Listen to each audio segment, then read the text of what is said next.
could have started recording right away. I am recording now, and we have had prayer, and I gave a little bit of an introduction. So we're going to be going, we're looking at why this prediction failed from my perspective.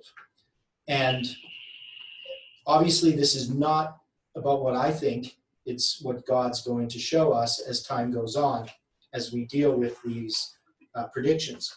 And just to say straight up front, my view is that the prediction failed to humble us and also to tell us not to make any more predictions.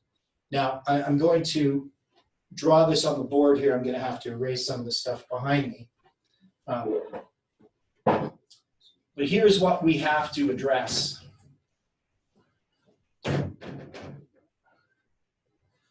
We have to address three possibilities. Now, the first possibility is that we were wrong. If I could spell correctly, we were wrong as to the time and the event, or we were correct as to the time, but wrong as to the event, or we were correct to the event and wrong as to the time. So those are the three possibilities. I mean, there would be a fourth, that we were right to the event and right to the time, but that would be a pretty hard one to argue for because Nashville is still standing. You know, and somebody may say, well, the event was symbolic in some ways. Well, that would probably fit under number two. So we have this. So we have these choices that we have to make. And there are some people who say we were correct to the event, but wrong to the time. So those people would then say, we need to look to July 31st, which is July 18 Julian, because all the symbols point to that. And from July 18th Julian, or Gregorian, to July 18th Julian, is 13 days. And 13 days is 18,720 minutes. And so people have argued and people have pointed this out to me that, you know, maybe the event will happen on July 31st and then that we would be correct. My argument is that we never made that prediction, even though we have it on our line. And actually we explicitly, at least I did and many others, said that the prediction has to be fulfilled on July 18th. That's the event we're looking for. Now, if it does occur on July 31st, my view, and this is just my view is that we still would have been wrong. We still would have had a failed prediction. And July 31st, even though it has some symbols, to me, July 18th being in the center of this chiasm with the 18,720 minutes on either side. And if nobody knows what I'm talking about, that's referring to this 100 days of prayer that began on March 27th, 2020, which is 144,000 minutes. And at the end of July 4th, there was then 13 days to the beginning of July 18th, and that was 18,720 minutes. And then we would have, again, another 13 days to July 31st, which is July 18th Julian, and we would then have, again, that same amount of minutes, 18,720 minutes.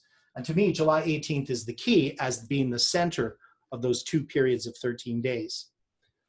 So some people are looking to July 31st.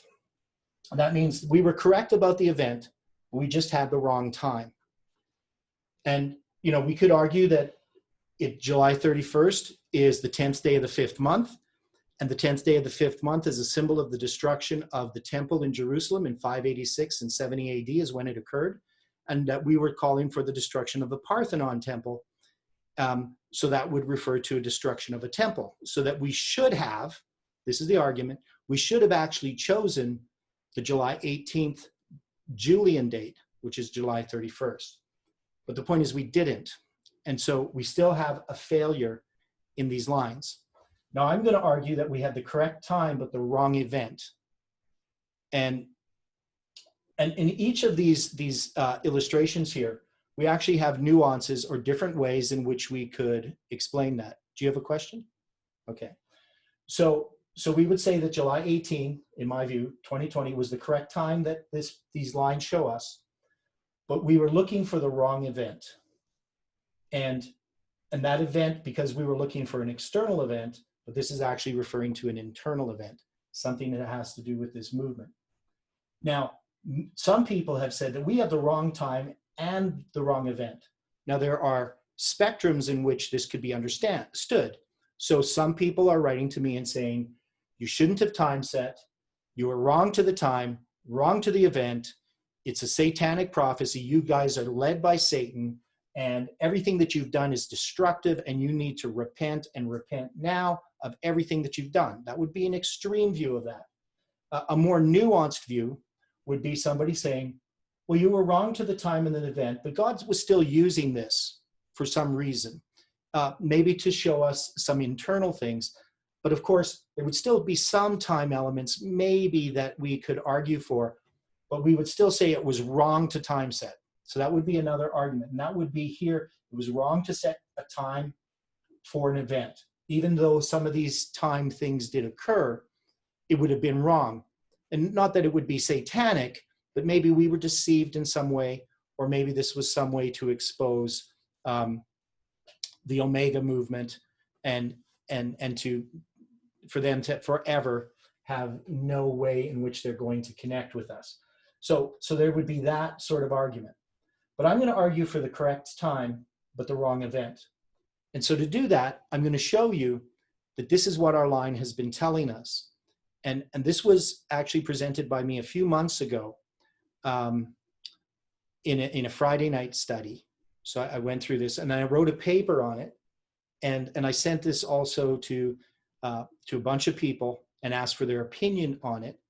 And my view was that we're going to see that there's built into our line is the idea that this is a failed prediction. Now, it's a little bit involved, and I know I can't really go through the whole thing right now. I mean, I can't go through all the details of it, but I'm going to go through some of it. And I already went through it a little bit with the people who are here because they're very unfamiliar with it. Some of you are more familiar, but even then, it's hard to keep all these pieces in our mind. But I'm going to point out I'm going to try to do it in the simplest way that I can. I'm not going to really deal with all these details here. The one thing I first want to point out is we know that we have the midnight chiasm, which Jeff has presented. This is what he found. And this midnight chiasm it has the beginning of that prediction, that 126 days from June 9th, when Daniel had said that on October 13th, the midnight cry would be given. And he made that prediction on July 27th. And that this whole part here is the structure of Samuel Snow's letters, right? And if you go to Samuel Snow's letters, which the people here aren't familiar with at all, they don't know who Samuel Snow is really, but his letters in 1844 have this exact same structure. And we had laid out that chronology in 2017. And when we made this prediction regarding July 18th, Julian, that is the date that's coming up in a week on Friday, we actually found that all of that laid out exactly a template of Samuel Snow's letters. So Samuel Snow's letters actually become the template of this prediction, something that is mathematically impossible to have occurred by chance. But in this prediction, we have March 27th as the center of this chiasm between noon October 13th and noon September 7th, when Jeff came out of hiding. And so in this period, this date here became significant. But you'll see here that from January 11th, 2020, Jeff had calculated after the fact, I think it was in March or the beginning of April, that he had figured this out. And he had written this date here, September 7th, November 9th, and January 11th. And he had seen that there was 63 weeks to March 27th, 2021. So this is a period of 2 years here which is 731 days, which is also a symbol of July 31st, 731. And that this was about the message to the Levites, and specifically Daniel chapter 11. And we noticed if we added these up, we actually got the number 327, which is this date if we wrote it in American. So if you use these American month, day, month, day, month, day, and you add 97 plus 119 plus 111, you get the number 327. And then I figured out if you wrote them in the proper Canadian or European style, where you go day, month, day, month, day, month, and you added them together, you got January 11th, the 11th of January as your date. So it ends up giving you this date by adding these together. So it seemed extremely unlikely that could occur by chance. We also have up here this June 22nd chiasm, which most people are not very familiar with except the first part. We're familiar with the idea that on June 22nd, 2011, Jeff received a $165,000 donation, which was then used to start the School of the Prophets in Arkansas. And then on June 22nd, 3 years later, that's when they had their first camp meeting. And there's lots dealing with the camp meeting, the next camp meeting, the number of days between it, all kinds of things that, that we've noticed after the fact. But none of these were predictions. Now, it's interesting that the beginning of this chiasm, if we take these two dates and we look at the date in the center, it's December 21st, 2012. And I've been using this date, which is when the world was supposed to end, the day I met Heidi at a Bible study on the 2520. And December 21st, 2012 is the start of the 13th back tune on the Mayan calendar. And from the time that the Mayan calendar began to this date is 1,872,000 days. And you can see within that, we have the symbol of 18720, the 18th of July, in the year 20. So that was pretty interesting. Now, I had found all kinds of connections with the Mayan calendar. It starts on August 11th and on the 26th day of the fourth month, and if you do Julian, and the 10th day of the fifth month, if you do Gregorian, or the other way around. No, that's the correct way. So I have the symbols that we have for these two dates, these two July 18th dates. The July 18th Gregorian is the 26th day of the fourth month, and the July 31st Julian is the 10th day of the fifth month. And the Mayan calendar, if you take the date and you take it as a Julian date, it will give you the 26th day of the fourth month as the start. And if you take the Gregorian date as the symbol, it'll give you the 10th day of the fifth month as the starting date of the Mayan calendar. So it's extremely unlikely, but the fact that you get to the 13th back tune and you have a prediction for the end of the world. And as far as I know that this prediction failed, I haven't noticed that the world ended on December 21st, 2012. At least it didn't for me, because I met Heidi that day, and so things have gone pretty good since then. But December 21st, 2012 is a failed prediction. Now, if you go to November 9th, so here we have our chiasm, or our structure of 777 days, with the 252 between November 9th and July 18th, and the 252 to March 27th, and then the 273 to December 25th. And we know that Stephen Jameson figured this out, taking the time of the end, November 9th, 1989, to December 25th, 1991, that history of the fall of the Soviet Union. And in our history, this would be the fall of the United States, right? And Soviet Union is the king of the South, United States, the king of the North, in these symbols. And so this date, November 9th, and the 777 days, of course, we've connected it to Lamech. And we know if we take Lamech's name and we take the letters as values, 12 for L, 1 for A, etc., and you multiply them together, you again get this date, 18720. So we have this extremely powerful symbol of July 1820 in the story of Lamech, who lived 777 years. So now, if you look at this date, November 9th, we know that this is a failed prediction. Now, this is Tess's failed prediction. All the things that she said were going to happen on November 9th did not happen. But we still mark it as a correct time. That is, we say we're correct as to the time, but wrong as to the event, or events in her case. And I'm making that argument for July 18th as well. We're correct to the time, but wrong as to the event. But this line has witnessed that for us. So if you count 777 days before November 9th, 2019, you come to September 23rd, 2017. Or September 23rd, 2017 is a very significant date. It's a failed prediction. It's an evangelical prophecy, the Revelation 12 sign prophecy. If you go to Wikipedia and you look up Revelation 12 sign prophecy, you'll see a very good article in Wikipedia on it. And you can also find videos on YouTube, and they're going to explain that Revelation 12, this wonder in heaven, a woman clothed with the sun and the moon under her feet, and a crown of 12 stars upon her head. And she is in travail to give birth, and the dragon is waiting to devour her man-child. And there's a period of 1,260 days that is referred to. So the evangelicals took this in their futuristic, literal way as referring to this sign in the heaven is actually the stars in the sky, and that this arrangement of stars and the circumstances around it has never occurred in history before, even though you'll see articles that say it did. They're actually leaving out some of the details. So Jupiter being in the womb of the Virgin, for instance, for 9 months, they will leave that detail out, that with all of them together, they never occurred. And also there's the conception comet that enters the womb of the Virgin, Virgo, 9 months before. And this date here, September 23rd then, is a failed prediction.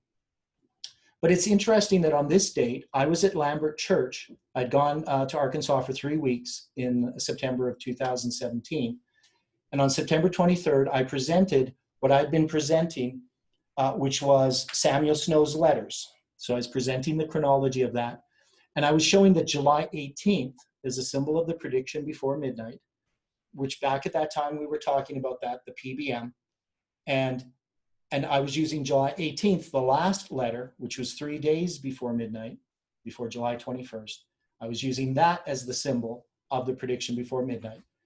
And I presented that here on this date. Now, of course, that became the actual date of the prediction that we had. But back in 2017, we had no notion of that.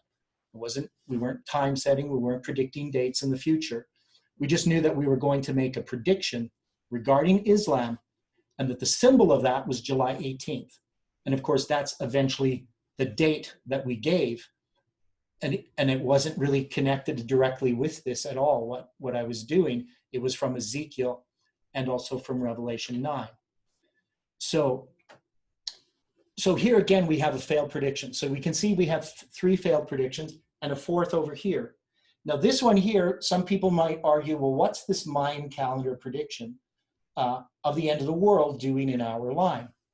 And there's tons of witnesses of how the Mayan calendar connects with the dates in our line.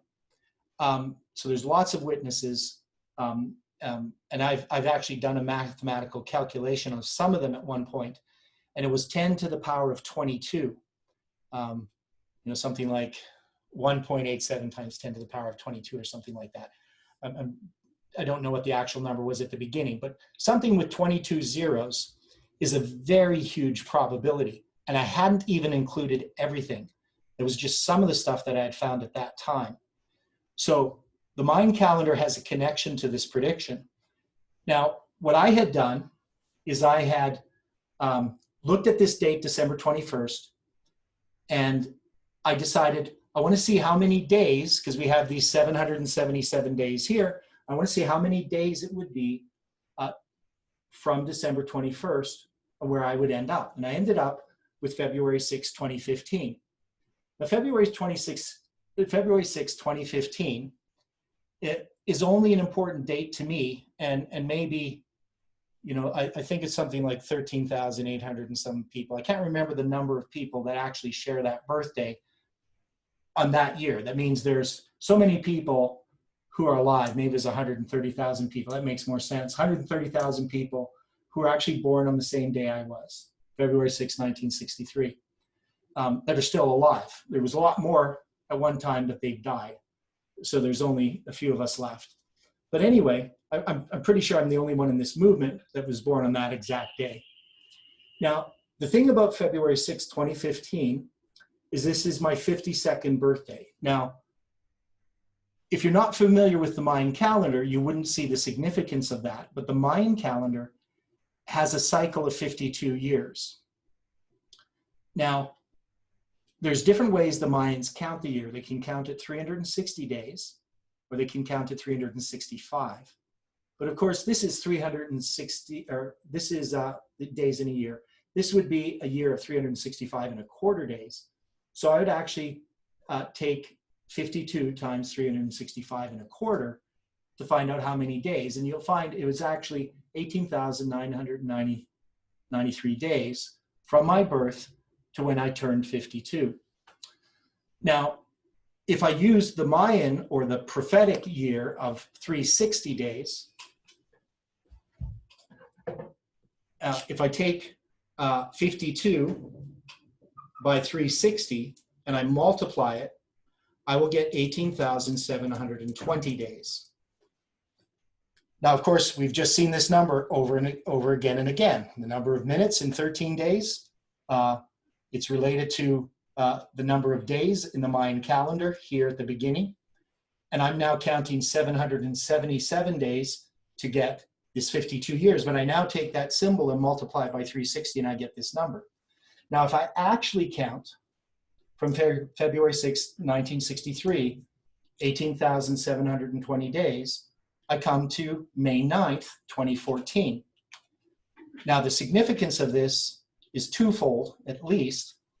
May 9th is April 26th on the Julian calendar because it's 13 days behind. And April 26th is a symbol of the 26th day of the fourth month because April's the fourth month. It's the 26th day. So as a symbol, it symbolizes our prediction for July 18th. And it's also this many days, 18,720 days from my birthday. And it also would have been, May 9th would have been my 33rd wedding anniversary if I was married to my first wife. So there's a symbolism in that. But it's this number of days here that becomes very significant. From May 9th, 2014 to February 6th, 2015 is 273 days. That means this is 504 days, and this is 273, just as we have here. 252 plus 252 is 504 days to March 27th, and then it's 273 days to December 25th. So the structure of this and this have that same structure, that division. Now, to calculate the probabilities of that, you have a huge probability. I would add approximately to this calculation, probably about 10 zeros at least as probability to the 22 I already had with the Mayan calendar. But of course, it doesn't really mean much. Once you get to that many zeros, you're dealing with things that are obviously design and not chance, especially as we have so many other witnesses as well. So, so this was a little bit discouraging for me because I was tied into this. But also when I saw this, I continued to see these failed predictions. And I didn't know what it meant. You know, and I asked people, what do you think it means that we have all these failed predictions? And I also counted 777 days, which brings me to March 24th, 2017. And that on the biblical calendar is the 25th day of the 12th month, which of course, on our calendar, the 25th day of the 12th month is Christmas, December 2021, which was the end of our line. And there's a bunch of other things I'm not going to go into detail. The one thing about this chiasm, though, is that the beginning of it is halfway between these two June 22nds. And the center of this whole chiasm is June 22nd, 3 years after. So this is 3 years, 3 years. And we know on June 22nd, 2020, this is when this movement became internationally known through the media because of the newspaper ad the day before. And so this is not design. That is, none of this is contrived. We didn't make this stuff up after the fact. These dates were recognized, and then later on after the fact, we notice the structure. Same thing here. Nobody contrived this. We didn't go through and try to figure this out, how to fit this in. It just happened. Things unfolded naturally. And all these failed predictions should have been witness to us that this was going to be a failed prediction. But many people argue, no, the counterfeit goes before the genuine. These are counterfeit predictions, Mayan calendar, an evangelical prediction, the New Movement's prediction, but ours would be the correct prediction. Now, my argument, when we go back here, wrong time and event, correct time, wrong event, or correct event, wrong time. If we look at Millerite history, we know that we have two predictions, time predictions. Now, Ellen White says that August 11th, 1844, what the event exactly fulfilled the prediction.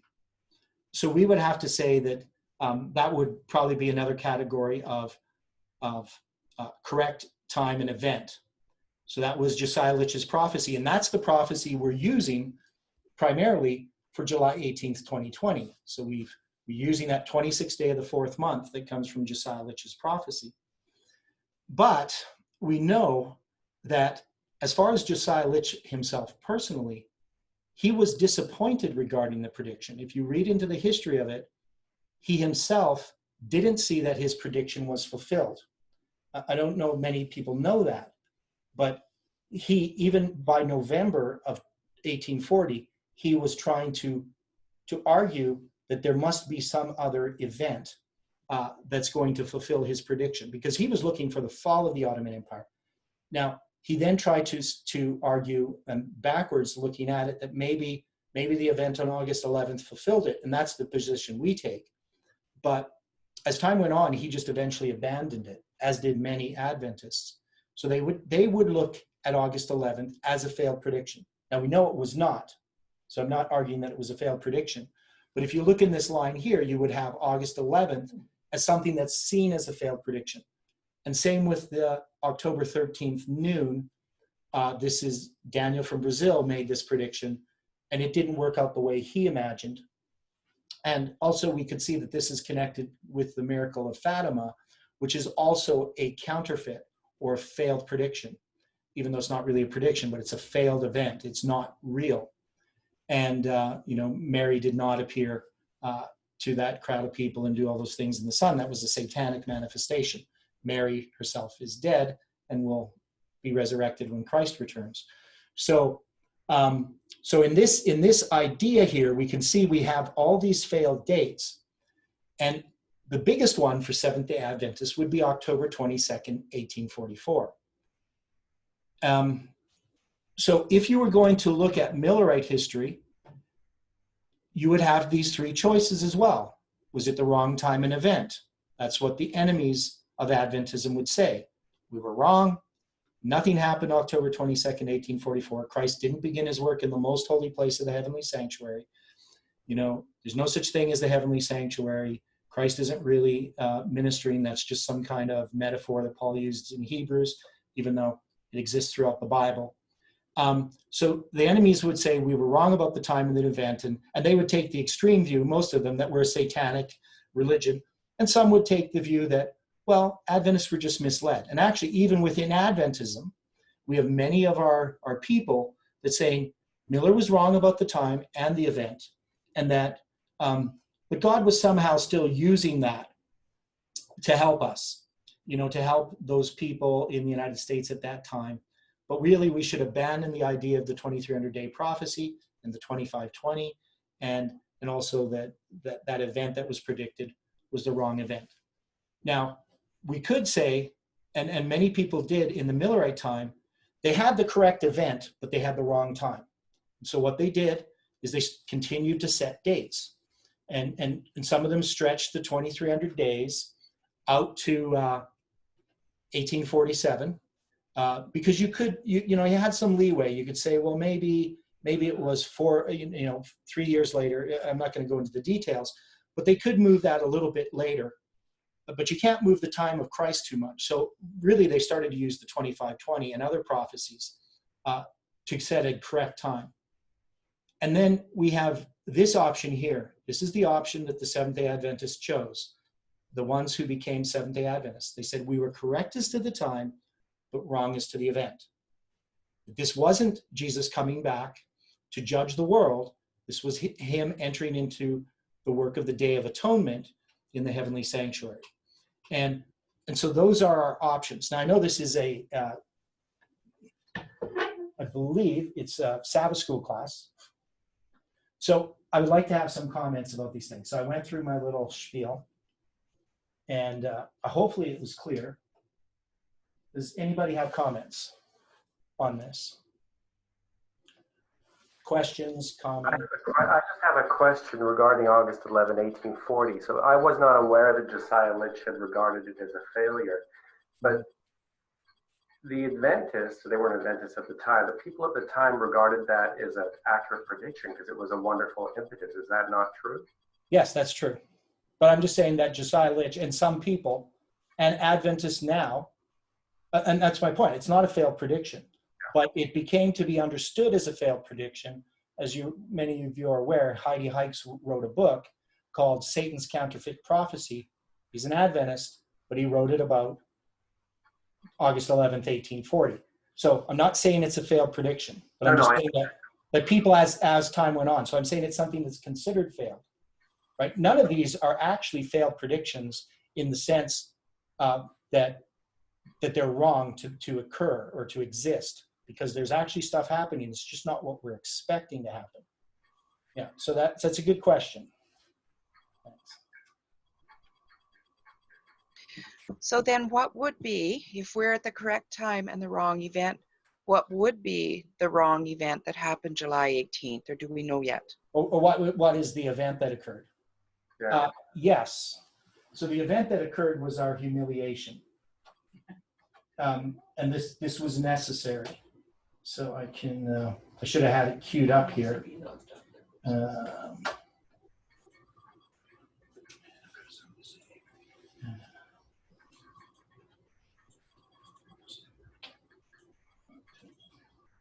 I got it somewhere here. I'm going to have to find it in a minute. But basically, the quote I use is from William Miller. And let's see if I can find it quickly.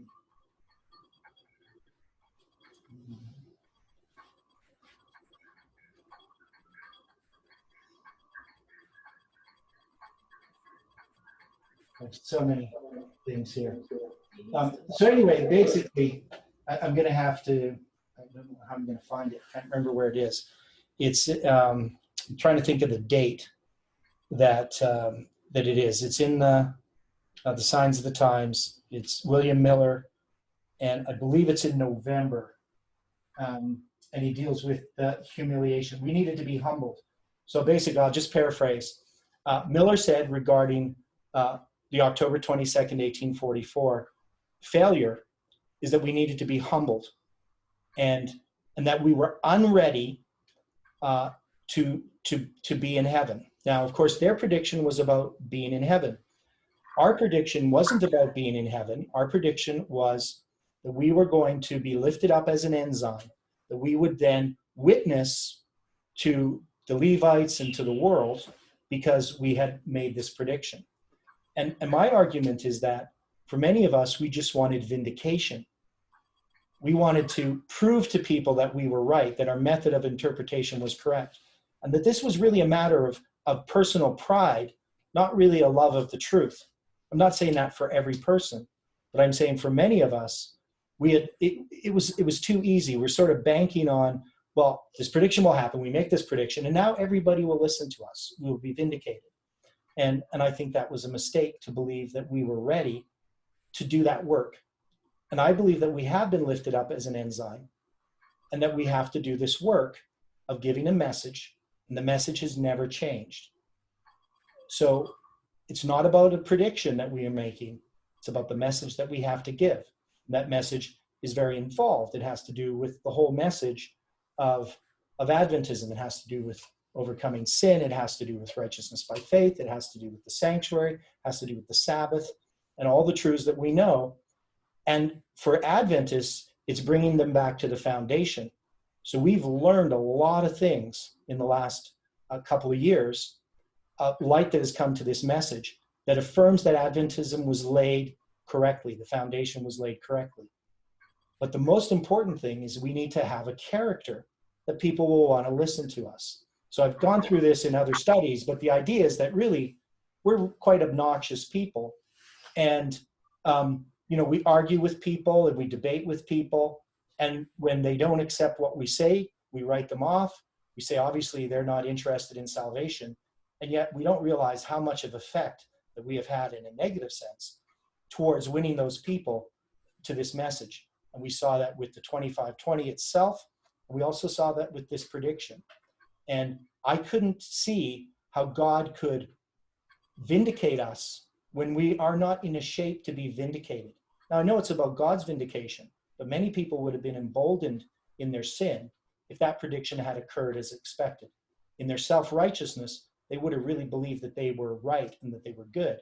Now that we're humiliated, we can look at this and see who we really are, because that's really the problem, is we don't know who we are.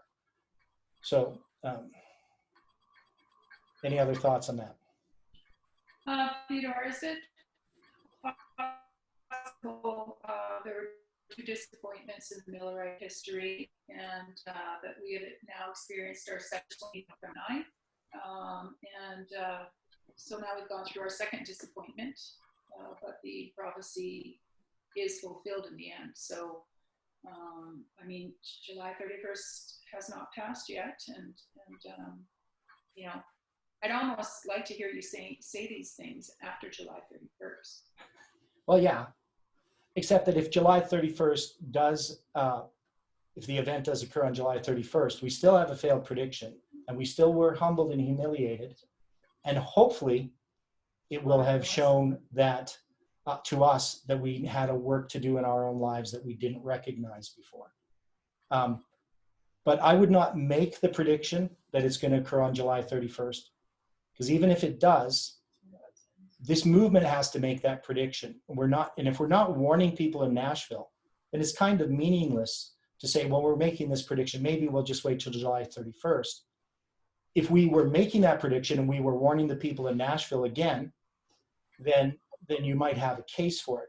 Because if it occurs, we would still say, well, it occurred, and it occurred on a mark on our line already. Actually, the original date I had chosen. But we would still have to recognize it was a failed prediction. And we already have had so many people in this movement who have turned against us and who are calling us a satanic cult. So those people will have been exposed, but mostly I'm concerned about ourselves.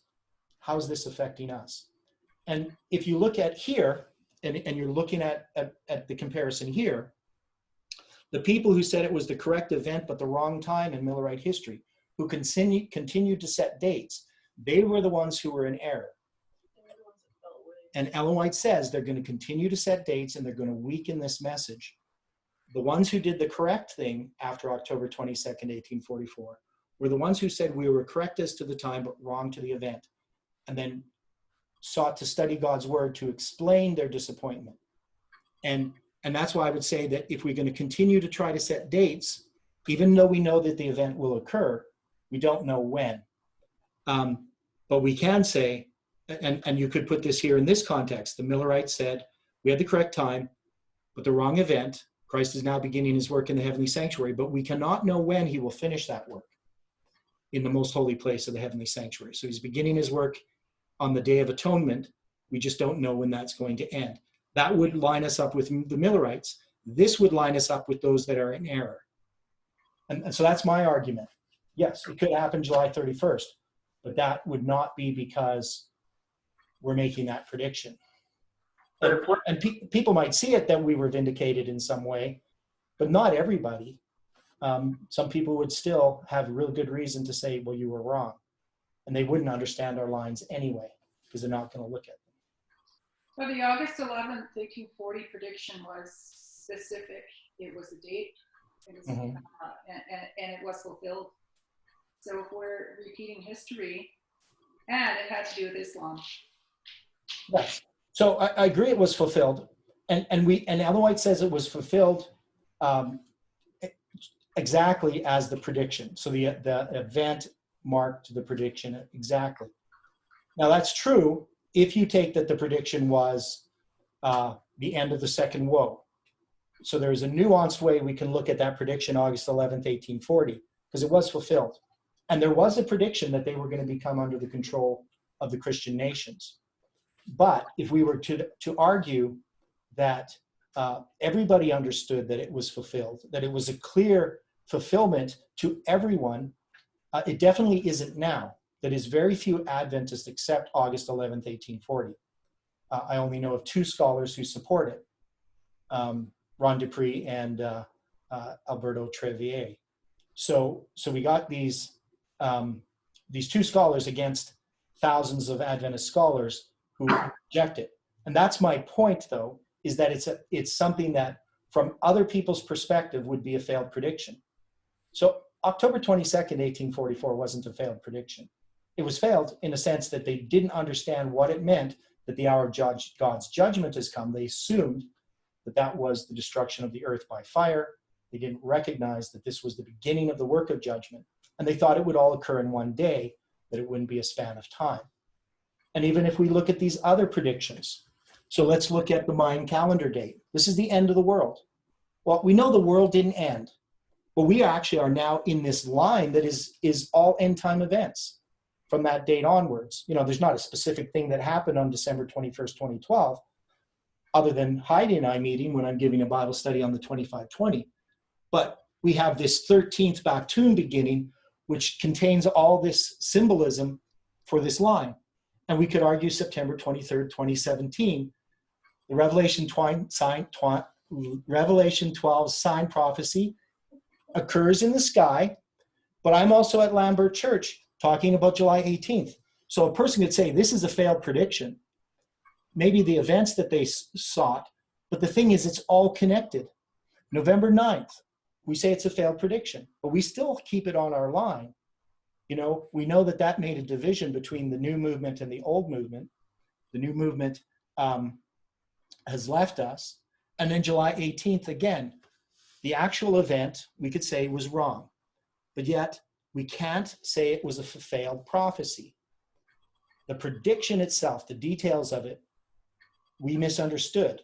Because we already had this line telling us it's going to be a failed prediction. But you can't just remove this date. You can't say, we got to then choose another date. Because if you do that, then this date doesn't fit into Millerite history. We can't have another October 22nd in that line. So if you're lining this up with maybe the April failure of Miller's predictions, and then October 22nd being Samuel Snow's prediction, there's only these two events. So you can't then say, well, we had the correct event but the wrong time, and then try to move it over. That's my point on all these, is that they symbolize something that's understood as a failed prediction but isn't. Right? So that makes sense. So our prediction didn't really fail in the truest sense, just in the observable sense. I have a comment and a question. So my comment is, Adventists who reject August 11, 1840, it's the same reason they reject the beginning of the 2520 for the Southern Kingdom. They don't want to recognize that when a state loses their sovereignty, they're in captivity. So they don't recognize the beginning of 2520 because Manasseh was released by Babylon, and they don't want to recognize that they had given up their independence or a vassal state. So it's the same argument. My question, though, is if we're going to repeat the Millerite history to the very letter, and I'm not disagreeing with you, because I kind of view it as we have a correct time, wrong event, probably. But if we're going to repeat the history of the Millerites, where is our wonderful impetus? Where is our August 11, 1840 in our movement? Okay, so that's a good question. Now, the impetus that was given in August 11th, 1840 is that many people, the masses, Ellen White says, saw that we were correct as regarding the year-day principle.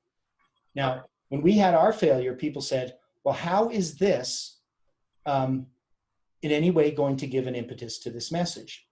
And the answer, I think, is pretty simple if you look in the time of Christ. When Jesus was crucified on the cross, that's what the people saw. People saw Jesus crucified. A change happened in the disciples that was needful in order for them to be representatives of Christ. They had been fighting out over who's the greatest. And in their failure, people like Peter were humbled so that he could now be seen as a changed person. Now, when they preached the gospel after that, now sure, Jesus was resurrected, and we could argue, well, him being resurrected was something that actually helped them. It helped them personally, but unless you saw Jesus personally with your eyes, you were actually just trusting some people who were deluded fanatics and a follower of Jesus in their minds. And why would you believe them? Well, the reason you believed them is because a change had happened to the disciples. And that's my argument, is that if a change has happened to us, we will be able to witness to others. Now, last Sabbath, I went to Warburg Church and I presented Josiah Litch's prophecy to people who, before, if I had tried, they wouldn't understand it. And they also really didn't have an interest in it. But now that the prophecy appeared to have failed, and I agreed that it had failed by Friday night, yet they now had an interest in it. And other people who have been really opposed to this movement in Warburg Church have an interest to hear what we have to say. And so one is, we did garner some sympathy. That is, people felt sorry for us to some degree. So there are some people that, and I'm talking about this, some people have said, there isn't really a negative reaction. You have a couple of mockers here and there, but a lot of people are actually willing to look at these things now. And we also have a much more defined message. We have defined our message regarding the book of Daniel in Daniel chapter 11. We have a better understanding of Josiah Litch's prophecy, which we can show to people, that is extremely fascinating. We have understanding of 457 BC. We have understanding of the story of Joseph. We have way more support for all the prophecies that the Adventists have taught in the past. And we can clearly show to people, if we do it wisely and step by step and humbly, we can show them that Adventism is correct. We're also in a time in which the world is crazy and people are aware of this and they're looking for answers, and the church is giving them no answers. The church is following the world. The church is agreeing with the state that we should just have our churches shut down. The world is agreeing with Black Lives Matter, or the church is agreeing with Black Lives Matters, and all this political nonsense that our church has never had opinions on. We're now becoming political. And the church is going the way of the world in a much more dramatic fashion than it was before this pandemic.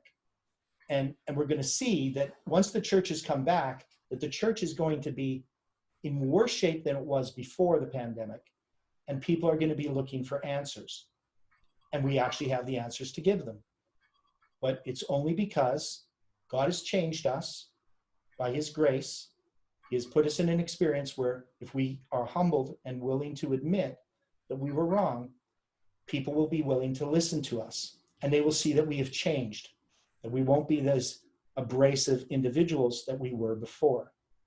And I've seen this already happening. And I've been dealing with a lot of people because I'm dealing with emails on a daily basis, and also YouTube videos, and also Adventist Messenger and Facebook. Or not Adventist Messenger. Facebook Messenger and Facebook. So, I see from my perspective that there is an openness. People who were even on the borders of this message, were kind of opposed to time setting. Some of them are actually really looking at what we did and understanding some of the things that we're now presenting. So even some people who weren't really with us completely, but they weren't really against us. They weren't attacking us. Those people are much more open to hear what we have to say. So I think we've been lifted up as an enzyme. And Theodore? Not an enzyme. Yes. Theodore? Yeah. Good morning. Good morning. It's Brian here. I have a nice thought. Could we read Luke 24, verse 9? Okay. And can we read from Luke 24:9 to verse 9, from 9 verse to 13? And keep in mind that that we have already understood that we represent Peter. So when we read Luke 24, 9 to 13, remember what Peter's doing here and that we are Peter. So, okay, so you're going to read these verses for us. Could, And Peter represents us, but Luke 24 and 9 to 13? Yeah. Do you want me to read it or do you want to read it? You can read it. I can hear you clearly. Okay. Okay, here we go. And returned from the sepulcher, and this is where they're going to the sepulcher of where Jesus was in the sepulcher, right? So, yeah. And they returned from the sepulcher and told all these things unto the 11. And now there's only 11 here, and I was trying to figure why is there 11? Is because Judas had now left them. Right. Yeah. So there's the 11, and to all the rest. It was Mary Magdalene, and now remember, these are all the churches. The women are the churches, right? They represent churches. Yeah. Okay, so verse 10, and it was Mary Magdalene and Joanna and Mary, the mother of James, and other women that were with them, which told these things unto the apostles. And their words, here we go, and their words seemed to them as idle tales, and they believed them not. And here we are, here comes Peter. This is the 144,000. This is us. And then arose Peter and ran unto the sepulcher. So he's running to the sepulcher of Christ and wondering, right? So he ran unto the sepulcher, and stooping down, he beheld the linen clothes laid by themselves, and departed, wondering in himself at that which was come to pass. So here we see Peter, the whole 144,000 represented here with Peter, that he's wondering in himself that at that which was come to pass. So I hope that helped. And then I guess it goes on to their 13, I'll read 13 and then I'll finish. So 13, and behold, two of them went that same day to a village called Emmaus. And Emmaus means a hot spring or a warm bath. So they go to this warm bath in Emmaus, which was from Jerusalem, about 80 furlongs. So I just wanted to point out there that Peter is in verse 12, that he's wondering, what's going on here. But I hope that was insightful. Yeah. Okay, thank you for that. So I guess we need to close the Sabbath school. So, Dean, how do we close this? Can I make one more comment then, Theodore, too? Okay, Brian. Remember how we had talked a while ago about when we saw the counterfeit of when we saw that date of July 18, 1870, and it was a whole doubling there. And it was pointing to the counterfeit of the papacy. And when the papacy declared that they're infallible.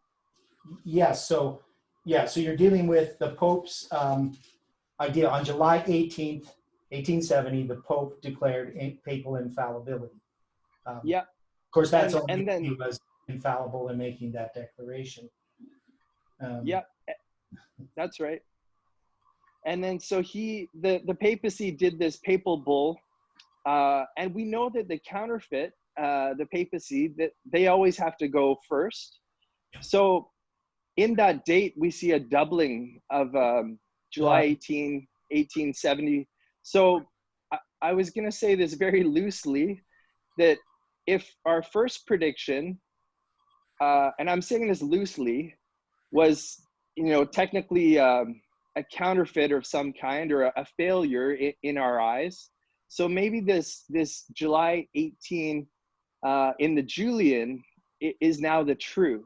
Do you see what I'm saying? I see what you're saying, except that we're not making that prediction. Right. Right. So, that's okay. The problem. We're not making that prediction. My understanding is we're not making any more date predictions. We have the line as it is. Yeah. And I addressed that already in other studies. But Dean, so what do we do to close here? You can close with prayer, and then we can move on to the health section. Okay.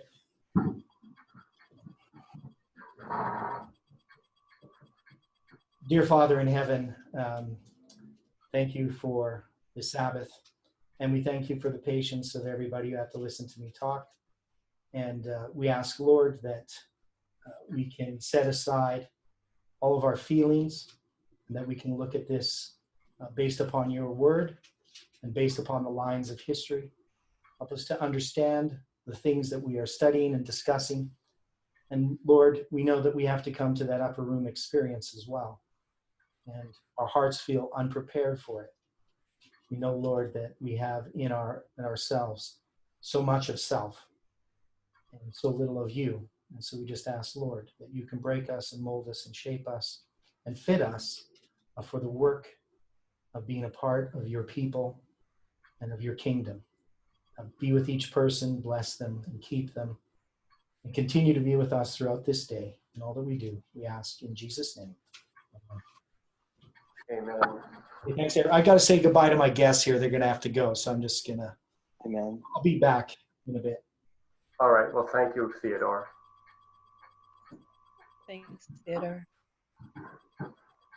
Hey, thank you, Peter. Appreciate it. Thank you. So now we're going to have our health message.